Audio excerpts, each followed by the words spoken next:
هل لك سر عند الله بينك أنت وبين الله هل لك صدقات تخفى.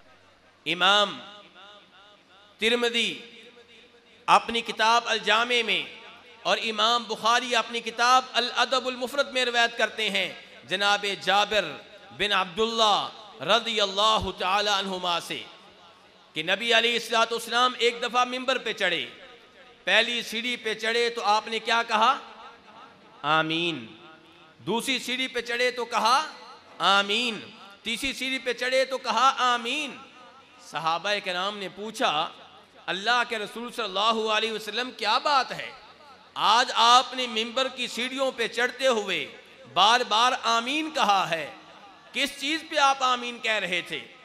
تو فرمایا پیارے حبیب علیہ السلام نے کہ جبریل علیہ السلام میرے پاس آئے تھے، فرشتوں کے سردار جبریل علیہ السلام دعا کر رہے ہیں اور انسانوں کے سردار امام الانبیاء صلی اللہ علیہ وسلم آمین کہہ رہے ہیں، یہ دعا قبول ہوگی کہ نہیں ہوگی؟ ہوگی. جبریل علیہ السلام کیا کہتے ہیں؟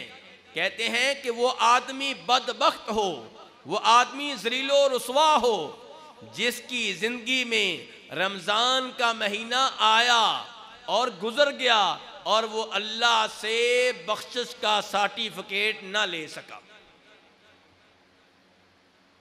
اللہ تو معاف کرنے والے ہیں، رمضان کے مہینے میں خصوصی طور پہ معافی نامے جاری کرتے ہیں. تو یہ آدمی کتنا بدبخت ہے جس نے رمضان کا مہینہ ضائع کر دیا، اس سے فائدہ نہیں اٹھایا. آپ بدعا کریں ایسا آدمی ذلیل و رسوا ہو. نبی علیہ السلام نے فرمایا آمین.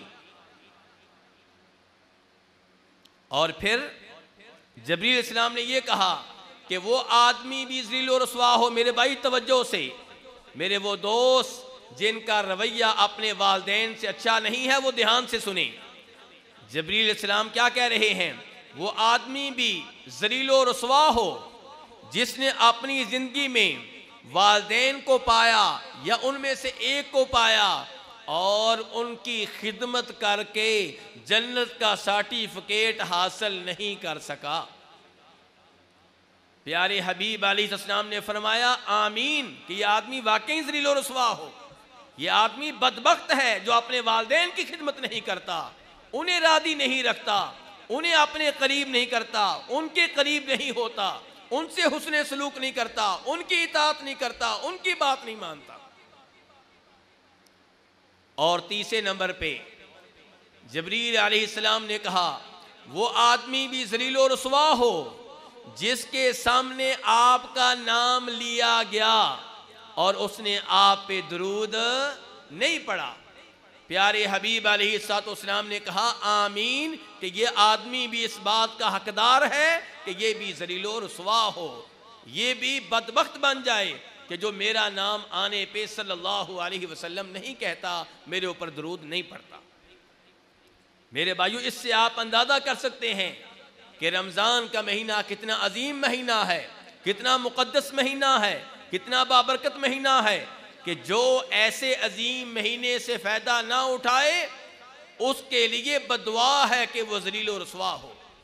اس لیے میرے بھائیو، آئیے عزم کریں کہ اس آنے والے رمضان سے ہم نے فائدہ اٹھانا ہے، اللہ سے مغفرت کا سرٹیفکیٹ حاصل کرنا ہے، اللہ سے گناہوں کی معافی لینی ہے اور صحیح معنوں میں کبیرہ گناہوں سے توبہ کرنی ہے.